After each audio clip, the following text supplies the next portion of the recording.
Today I started off feeling a little wonky, a little anxious, and then all of a sudden like inspiration and creativity hit and motivation. So we're gonna pull some tarot about it.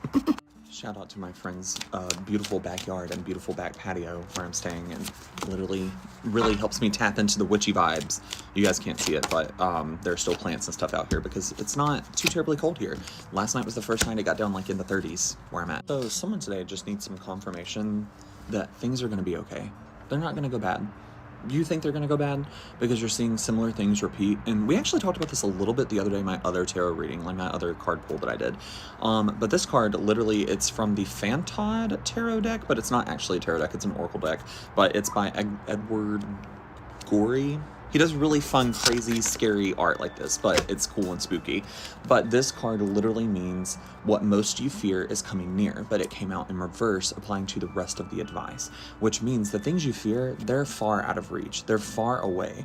You're only seeing similarities and seeing things repeat right now because there are lessons that are still needing to be like solidified, things you're needing to learn still. We had Strength come out from two different tarot decks back to back. One came out in reverse, one came out applying to. But because of the other cards that it's paired with down here, which I'll touch on in just a second, and I'll actually go ahead and pull this one out, there are things that are happening right now that may make you feel weak and vulnerable, sadness and things like that. But one, it's really, really important right now to know it's not like a deep, like engulfing, smothering depression like what you've experienced in the past. It is simply just a sadness or a discomfort that is only temporary each time it comes up. The reason it is happening is because it's not showing you your weakness or trying to make you feel weak. It is simply trying to show you where you are still vulnerable, where there is still room for healing. I'm a big believer that triggers are a space for healing. Like if you are triggered by something, it means that there's something in that situation or in that trigger that needs your attention and needs your healing. There's this quote that's been in my head today that is from that really cute movie Elemental. I love it. I've watched it a few times. I forget what his name is, but Wade Ripple. Yep. He tells Ember, the fire character, that sometimes your temper is just you trying to tell yourself something that you're not ready to hear.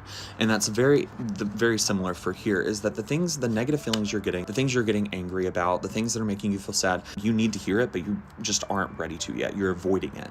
And so this is just simply the universe trying to show you, where are you still vulnerable? What are things that still need attention, that need healing? You are not having weakness actively played on or played against. You're just feeling those things come up so that you can pay attention to them. You're not actually unsafe or in a dangerous situation. You just feel like you are because you're needing to see what it is that needs your attention and needs healing. You are not your strongest when you are ready to go to war and when you're ready to battle. You are your strongest when you are relaxing and when you let your guards down. That is where true strength comes in. Some of these triggers that you're struggling with and some of the things that are keeping you from your true strength, it's things that put you like on defense or have you ready to lash out or to stand up for yourself in a way that is going to actually put yourself out. That was a very weird way to say that, but that's how it came to me. So try to remember to relax. Try to practice gratefulness. Try to sit back and just relax and feel okay with the situation that you're in. Feel acceptance. Try to practice acceptance. And I know that sounds like a weird thing because acceptance is something that you have to be ready to do, but try practicing it. And I think that's a really good way to look at any of this. Try practicing gratefulness.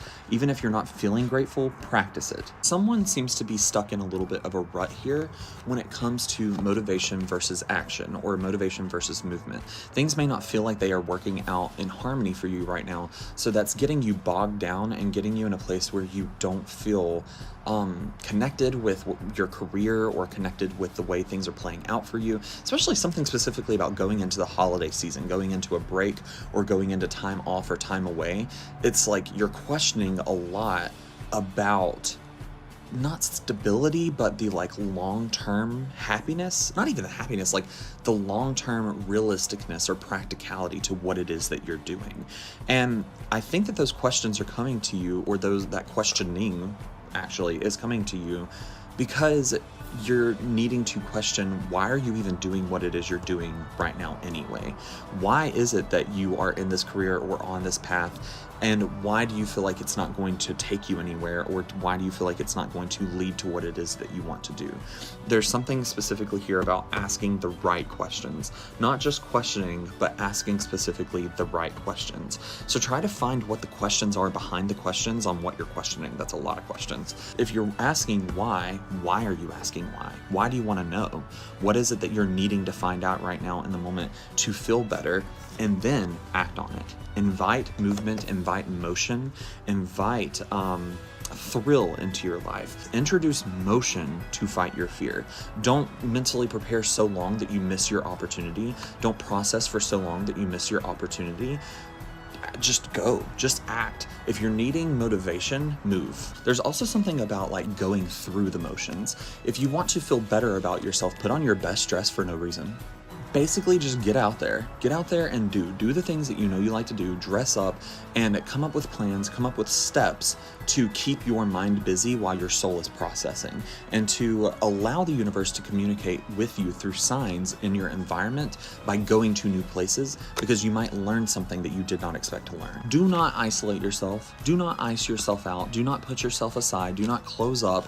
Do not try to bind yourself and put yourself all alone just because you're afraid, or because you're afraid of hurting somebody else too, or afraid of being hurt.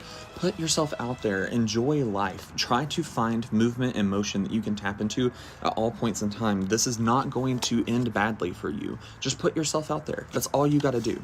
Finally, there is some type of, and I talked about this the other day too, it doesn't have to be romantic, but for some of you it very well could be, but there is some type of divine counterpart or divine match energy coming in that is going to bring you emotional abundance and stability. So be ready for that and put yourself out there so that you are ready to receive it, because it's going to come in real fast. I hope this message today was helpful. If you'd like to book a reading with me, go find me on Etsy at Mage Farms. And if it didn't align, remember, keep scrolling. It costs $0 to mind your own business. Have an awesome day.